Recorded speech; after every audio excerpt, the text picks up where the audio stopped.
I would encourage destinations to do as much research as they possibly can, find a way to ask their guests what's important to them, because it doesn't matter what I think, it doesn't matter what they think, it matters what that mom in Cincinnati thinks, what she likes, what she doesn't like.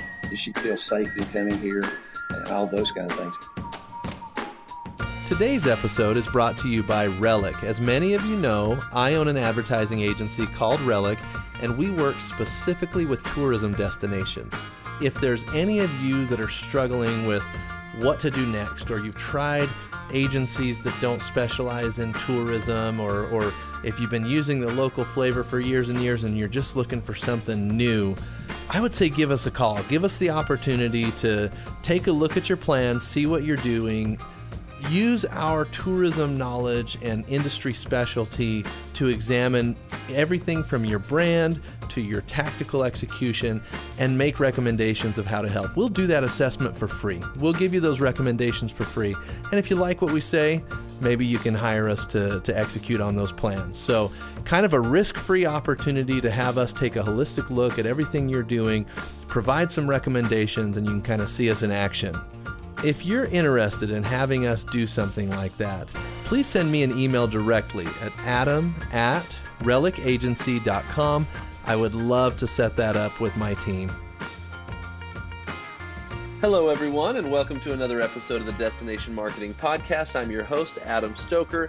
If I sound a little different, it is because I have taken the show on the road. We are in Tennessee this week, and we have several stops along the way, but this pandemic has caused us to be in unique situations wherever we go, and I'm sure everybody's feeling that. And so while I'm in Tennessee, we are actually doing a remote recording with our friend Leon Downey. He's from Pigeon Forge, Tennessee. And Leon, welcome to the show. Thank you, Adam. I appreciate the opportunity to share with your audience. Oh, absolutely. We're excited to have you. And Pigeon Forge is a unique destination. It's going to be a lot of fun to dive into Pigeon Forge as a destination. But before we do, we've got a couple of icebreaker questions we like to ask, just to kind of get the juices flowing a little bit. So I got to ask you, Leon, what is your dream destination? If you could go anywhere in the world, where would it be? Well, that's an easy question to answer, Adam. I'm at my dream destination. I'm a native Tennessean, lived here except my whole life except for some Army time, and part of that Army time was spent in Hawaii. But you have the best of both worlds here. We have America's most visited national park, 7 miles from the city. I have over 70 attractions here in our city, and it's just a great destination to promote. I've worked in 3 other cities doing the same kind of work here in Tennessee. Tourism is important in those 3 cities, but it's not the only game in town like it is here. Tourism is the only industry we have here. I've been here for 32 years, and the city supports us. I've worked for the same city manager the whole time I've been here. Have a very supportive city commission. They understand that if we're not out marketing the city of Pigeon Forge, our business community can't be as successful as they are. Okay, I like it. I got to tell you though, Leon, you may have cheated a little bit on that question, and that's okay. You went with your own destination. And I'm excited to talk about Pigeon Forge today. Let's say outside of your destination, what's your backup plan? If you could go anywhere else in the world, where would that be? Well, again, as I mentioned earlier, I spent some time in Hawaii while I was in the Army after I graduated from college, and I absolutely love Maui. If I could live anywhere in the world after I retire, it would be Maui. It's just a paradise as far as I'm concerned. The weather there is always amazing. Love the ocean. So if I could live anywhere in the world after I retire, it'd be Maui. Got it. Got it. I've never been to Maui, and I have Oh, a trip booked right now for November to Maui. But I hope you get to go. if the regulations don't change, then I might have to cancel it. So we'll have to see if that 14-day quarantine gets lifted. Yeah, it's they're really struggling over there. Their economy is based on pretty much on tourism too, one of their main staples, and so they're really hurting. I try to keep up with what's going on over there. So and they're 6,000 miles away from the West Coast, so they're very isolated there. Yeah, and that's the balance that everybody's having to try to figure out right now is we obviously want to make sure that we keep everybody healthy, but we also have to protect the economy. And every city, every state has a different situation, right? And everybody has to manage it kind of in their own way. But what a challenge, right? To for every destination to try to figure out what the correct balance is there. It truly is. Yeah. And Hawaii, has chosen not to allow people in without quarantining them for 14 days. So their cases are low, but their economy is really suffering right now because it's so dependent on tourism. Yeah. Yeah, crazy stuff. Okay, let's get into Pigeon Forge. I'd love to hear a little bit about you, Leon, and how you got into tourism. Sure. When I got out of the Army, my degree is in communications. So when I got out of the Army, I was fortunate to land my first job in the tourism industry with the Smoky Mountain Visitors Bureau as their marketing director. I spent 3 years there with them and then moved to the Oak Ridge Convention and Visitors Bureau, where I was the first executive director of that organization. I was there for, I guess, about 2 years. And then the city of Knoxville, Tennessee, called me and asked me to be their tourism development manager. So I spent 5 years there. And from there, then the folks here in Pigeon Forge asked me to come be their executive director. So that was in 32 years ago this past April. So love being here, love the people of this community. It's a great community because tourism, as I mentioned, is our only industry, and the business community really works well with us. We're a little bit different than probably a lot of the people you're doing with your podcast in that we're city employees. We do serve the same function as a convention and visitors bureau, but we're city employees because the city feels like that tourism is our number one industry, and that's why we're city employees. Oh, that's an interesting dynamic. It You know, truly is. It's unusual. yeah, one of the things that I kept hearing as you were kind of walking through your background, I kept hearing, well, they asked me to come here. They asked me to come here. You must be doing a good job if you've got multiple destinations seeking you out and asking you to come help out. But well, I've been blessed. That's all I can say, Adam.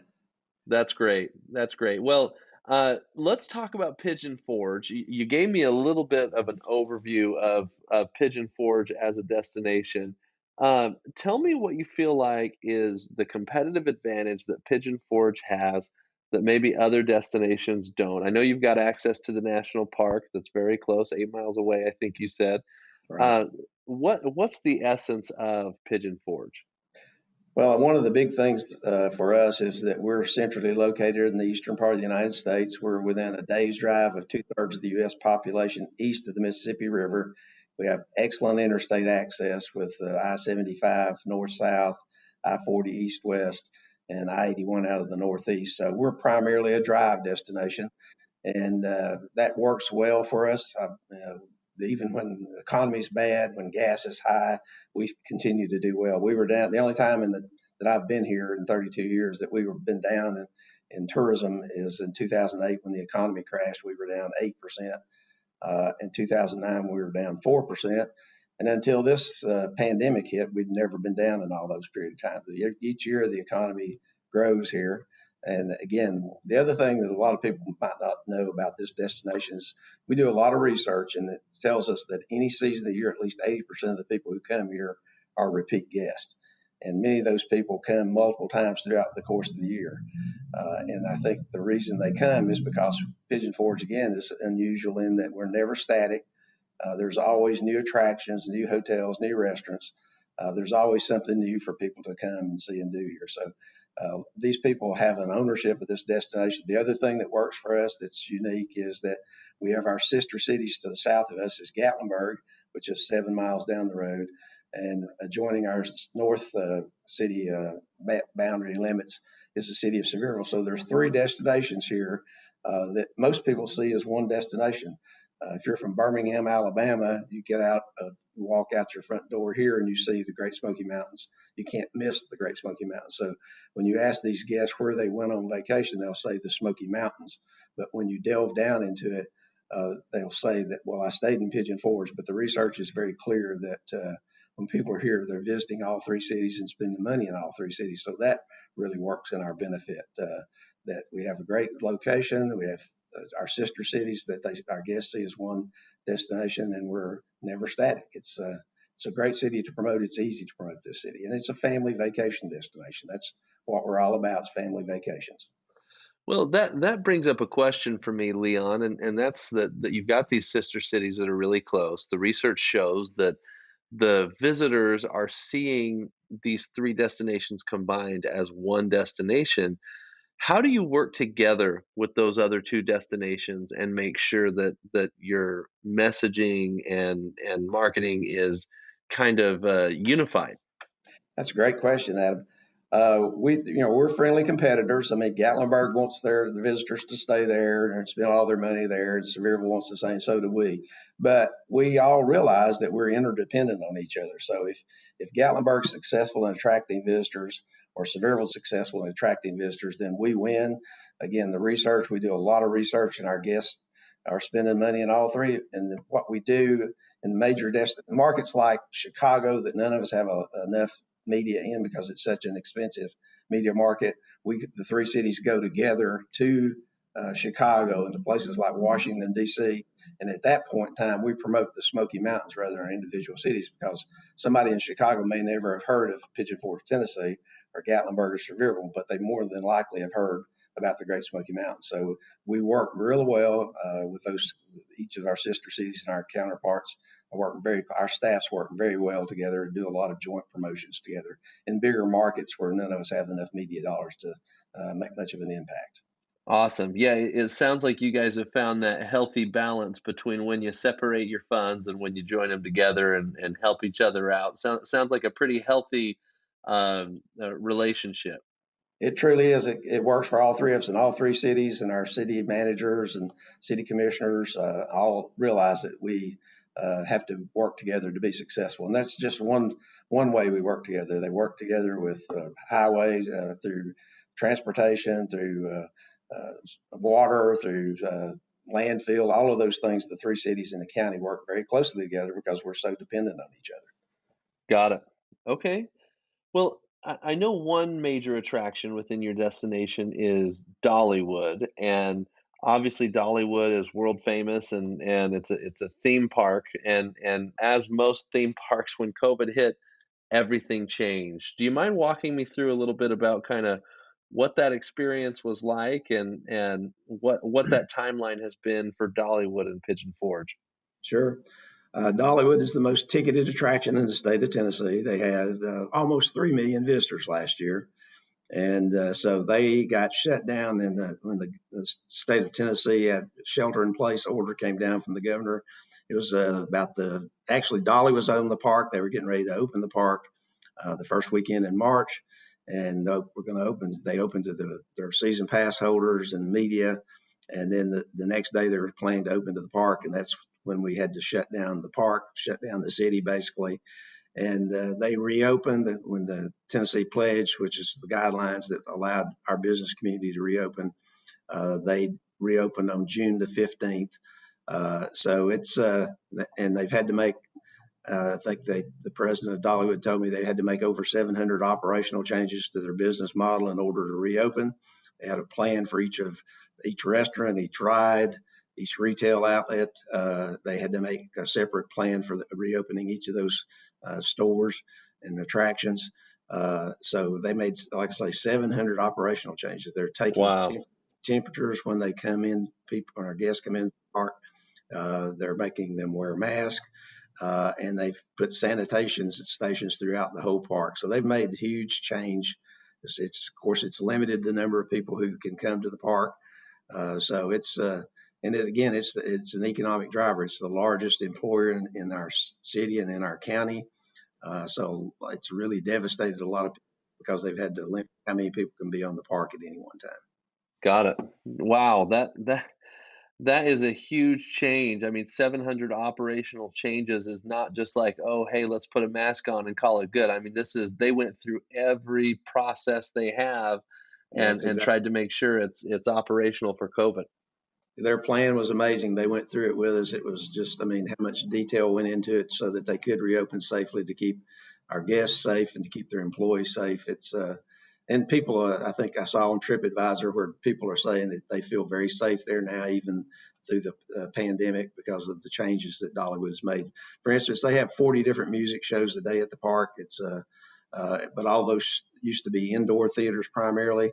All those venues now are moved outside. So all those shows are taking place outside again to take care in outdoor theaters in order to keep everybody safe. Wow.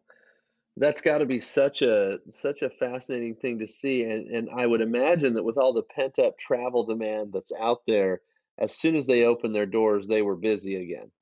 They were, again, they're not doing as much business as they normally would do at this time of the year through the summer, but they're making money, is what Craig Ross said. So that's the main thing, keeping the people employed. That's right. Yeah, as the biggest employer in your area, that's a huge important point. So, Correct. I guess that brings up another question for me, and I know we're going a little off the outline here, but with Dollywood being the biggest employer within your destination, uh, what was the temperature of the destination when everything shut down? Well, it's last year we had north of 7 million people here in the city of Pigeon Forge guests, and it was really eerie. Once the city sort of shut down, our businesses were forced to close, and the order came down to shelter in place. It was the last half of March and all of April where we were a ghost town primarily until the Tennessee pledge allowed our businesses to open up, in increments. And now basically everything's back open, but we're still at 50% capacity basically. So you go into a restaurant and every other table around you is empty for because of the COVID and safety issues. So we're open for business and seeing guests, but not as many as we normally would see at this time of the year. Yeah. Well, I know that when you guys realized what was going on with the pandemic and what it was going to do to your destination, you quickly pivoted from a destination marketing organization to a news organization. Tell me how that came about and what that experience was like. That's a great question, Adam. Again, being city employees, we're the marketing organization for the whole city of Pigeon Forge, the city government. And because we are the marketing organization, we also handle the city's public relations. And so we're the natural organization in the city to talk to our businesses, talk to our residents. And so we really had to step up our efforts in communicating. Every time there was a change in the Tennessee Pledge guidelines, we were the organization that had to push that out to our business community and make our residents aware of that. So it's been a huge undertaking for us since March. Our marketing staff, along with our agency staff, we have a traditional agency that's been with us for 30 something years, and then our digital social agency's been with us for 20. So we work real Wow. close with those people to push that information out, not only to our businesses, but to our residents and also to our guests. So it's just been a huge undertaking. Our marketing staff and our agency staffs have done an amazing job, and our city commissioners and our city manager and our business community really appreciate, because a lot of our businesses, the vast majority of our businesses are smaller businesses. They don't have a big staff to do marketing and things of that nature. So they depend on the city of Pigeon Forge to keep them informed about what's going on. So it's been at that time, early in March, we had to pause our marketing efforts. So that was our focus primarily, is, like you said, being a news agency for the residents, for our businesses, and for our guests. Yeah, in just a moment, I want to get a little deeper into that experience and how you guys were able to make that pivot. I mean, some of these relationships that you have with these agencies, those are some really long-standing relationships. And I'm sure that was a very big benefit when you had to make this pivot. But we're going to take a quick break first, and then we'll dive back in. Good deal, Adam. You guys, I have been working on something for the last 6 months that has been such a giant project, but I'm so proud of it. I'm excited to announce that I've just released my book. It's called Touch Points, and it's the Destination Marketer's Guide to Brand Evaluation and Enhancement. And it is a comprehensive guide for destinations to look at their brand, evaluate what you've done, and make a very clear and detailed plan of action of how to fix it. And look, I'm biased, right? Because I wrote it, but I think it's so good. I think it's a great guide, and I'm really, really happy with how it turned out.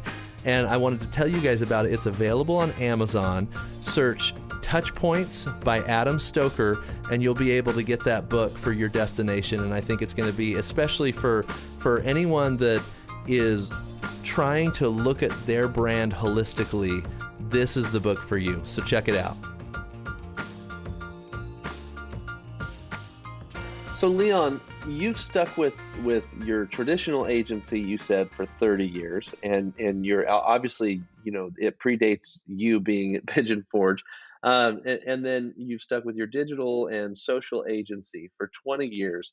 What's the benefit that you've seen from being able to have such a long-standing relationship? Uh, I think one of the reasons Pigeon Forge has been successful as a tourism destination is because we have that consistency with both of our agencies. Uh, Both of those agencies have some of their best account people working on our account because we've been with them so long that their business, the agency's businesses have grown. We're no longer their largest client in most cases, but again, there's this connection that our staff, our city, our businesses have with the agencies, and the agencies have that connection with us. So they give us their best effort.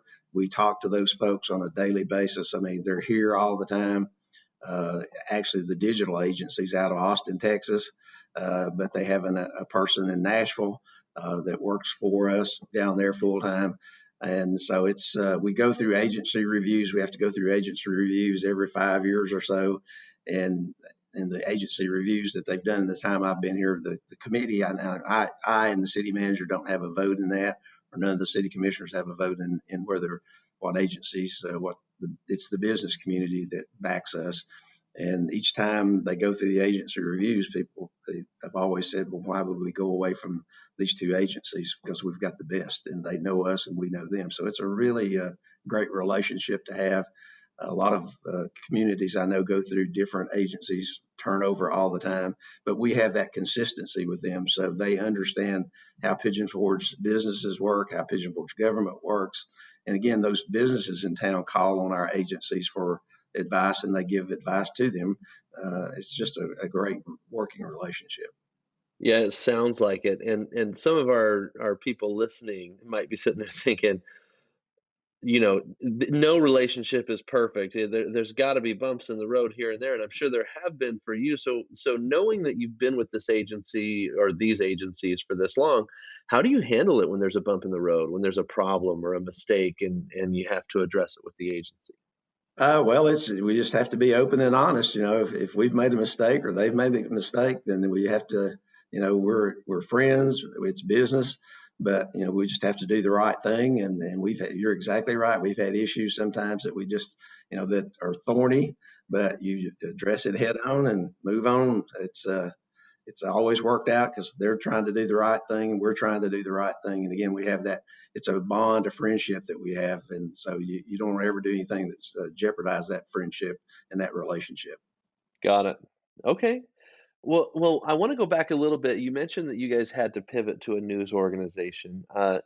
It feels like we're nearing the time when things are going to start to migrate back to the way things were. It'll never be the same, right? But your role will start to go back to more of a destination marketing organization over time.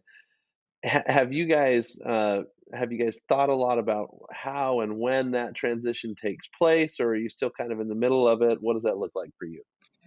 I think probably that because we have been so involved in communicating with our residents and our visitors, I'd say they're going to expect us to continue doing that. So it'll be another function for our department. But again, we also have to communicate regularly with our guests. We have a huge database, email database, newsletter database that we communicate with regularly. So we're starting to push out our marketing right now. It's not encouraging people to come. It's just trying to keep Pigeon Forge top of mind and encourage them to travel responsibly. And I think travel responsibly is going to be on everybody's radar for a long time until we get through this pandemic. And we have to encourage our guests to wear a mask and social distancing, and we need to be respectful and keep them safe. But they also owe us that as a community too, to keep our employees and our residents safe.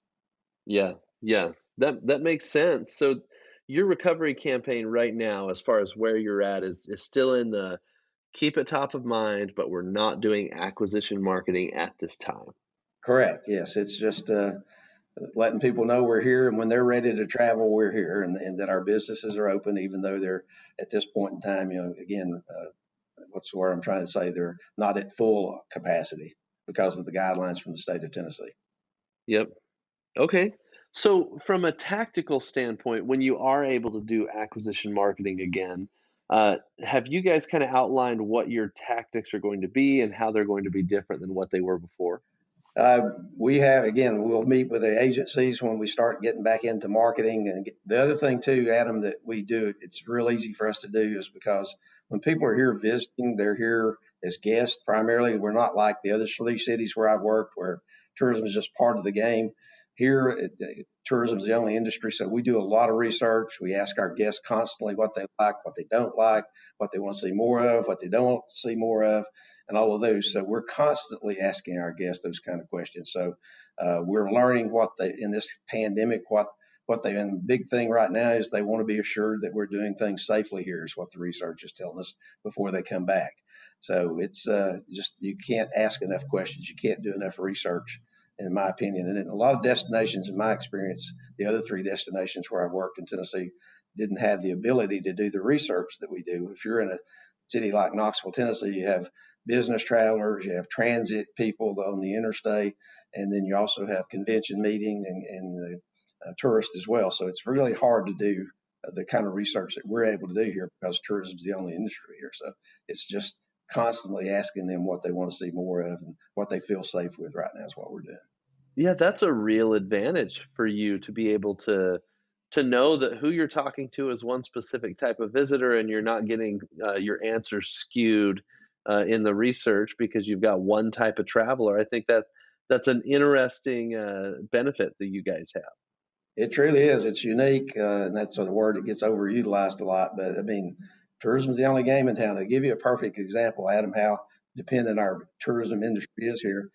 When I went to have my eyes examined in March before the pandemic started, the my optometrist, the first question he asked me when I showed up at his office is, "What kind of a tourism season we're going to have here?" And you think, why would an optometrist want to know that? Because he's dependent on his clients are dependent on the tourism industry here, and if they don't have a good year, they might not be able to buy glasses for their kids and things like that. So it's really interesting that people understand here in this community that if it wasn't for tourism, they wouldn't have their businesses. A lot of them.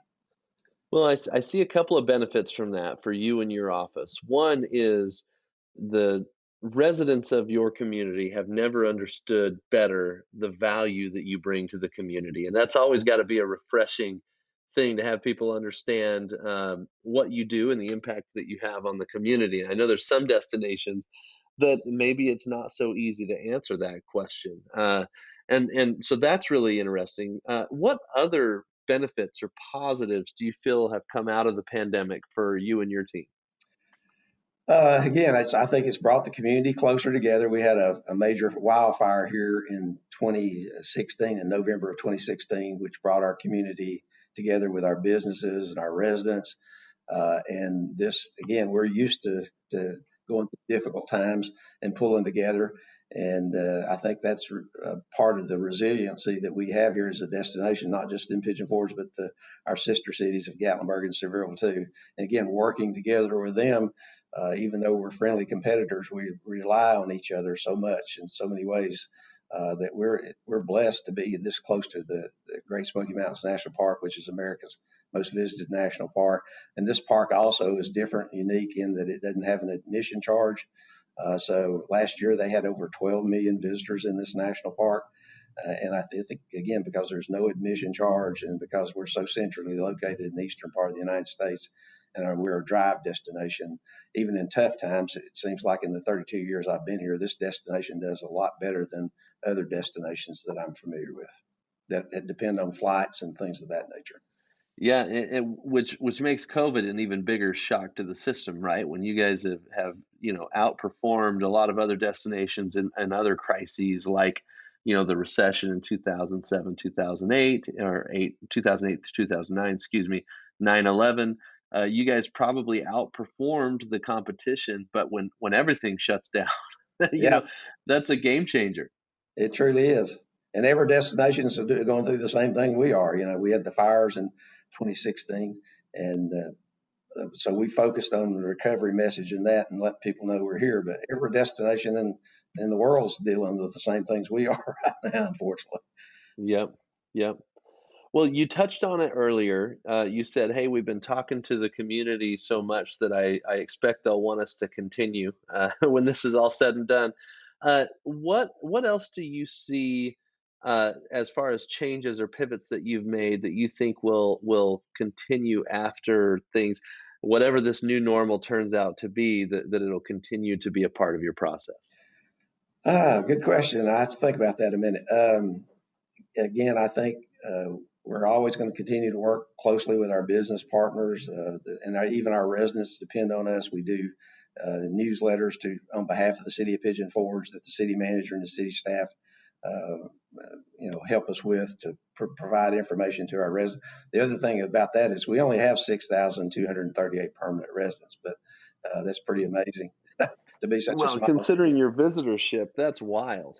It is, and it's the other thing that's pretty interesting, and people would not realize that. Again, we have 14,592 lodging units in our city, so we have twice as many lodging units as we have residents, or more than twice as many. But Wow.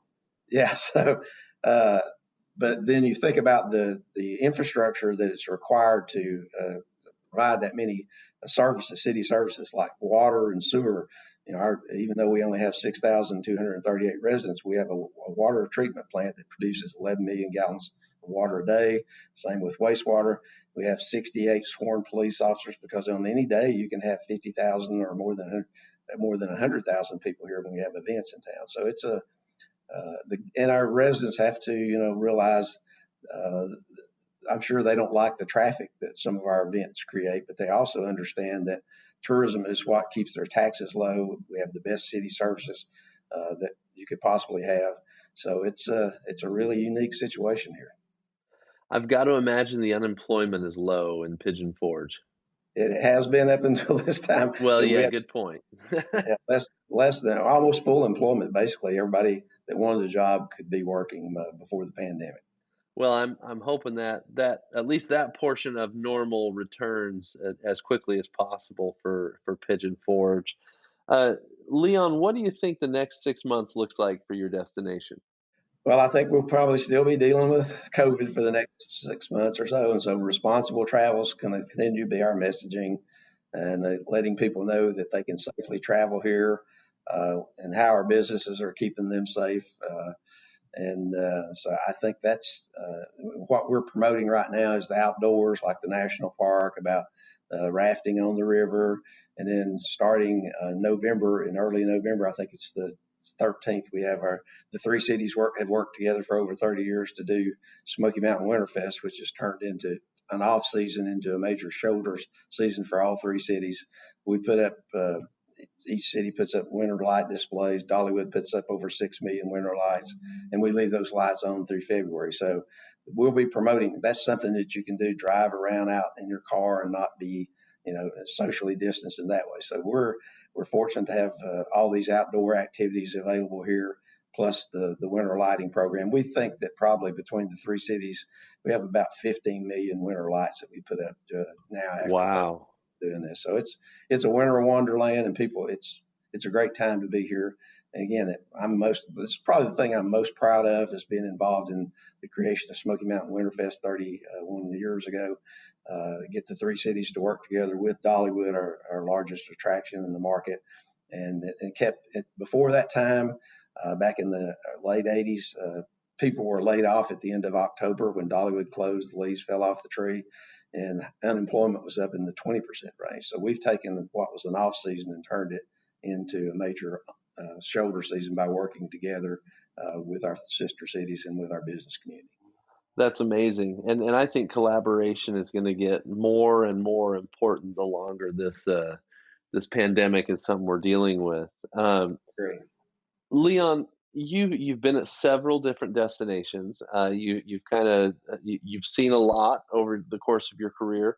What do you feel like is the main piece of advice that you could give destinations who are struggling with the same things that you've gone through as well? Again, it's hard to do, Adam, but I would encourage destinations to do as much research as they possibly can, find a way to ask their guests what's important to them, because it doesn't really, I tell our staff all the time, it doesn't matter what I think, it doesn't matter what they think, it matters what that mom from Cincinnati thinks, what she likes, what she doesn't like, does she feel safe in coming here, and all those kind of things. And I know it's a hard thing for a lot of destinations to do, but you need to find a way to find out what your guests, what's important to them and what's not important to them. Listen is great advice. Yeah. Listen to your visitors, listen to your potential visitors, and then action on what they say. I think that's great advice. Thank you. Well, Leon, is there anything I haven't asked you that you think would benefit our listeners? I think you've covered the waterfront pretty well, Adam. So, again, it's a great place to come, a great place to visit. It's a family destination, and people can go to our website at mypigeonforge.com and find out anything they want to know about planning a vacation here. And we love having guests here. I love what I do here. I'm 71 years old, and I'm not planning to retire anytime soon because I love what I do here and love working in this community. I love our staff and working for the city of Pigeon Forge. So I'm blessed. Awesome. Well, it's been a pleasure to have you, Leon. Thanks so much for taking the time to share your experience and expertise with us today. Thank you for giving me the opportunity, Adam. It's good to meet you by this way. So, absolutely. Maybe someday we'll do it in person. All right. Travel safe. Thank you. Thank you. Everyone, this has been another great episode of the Destination Marketing Podcast. Thank you for listening. If you enjoyed today's show, please leave us a 5-star review. Other than that, thanks for listening, and we'll talk to you next week.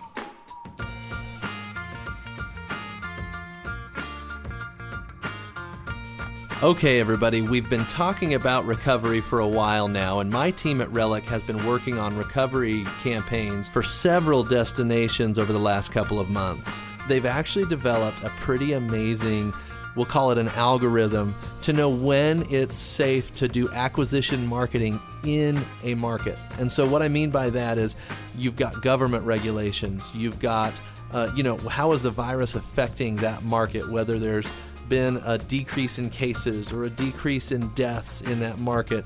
When is it safe to advertise, hey, come to our destination? Like I said, our team has come up with this algorithm to provide that information for you, and we're offering a free market report. We're calling it Recovery Triggers. And if you'd like a free Recovery Trigger report for your target market where you want to draw visitors from, please email me directly at adam@relicagency.com, or you can go to recoverytriggers.relicagency.com and we'll get you set up with a free report, and we even have the ability to send you a weekly recurring report so you can see what's happening in that market on a weekly basis and make sure you're launching your acquisition campaign at the perfect time.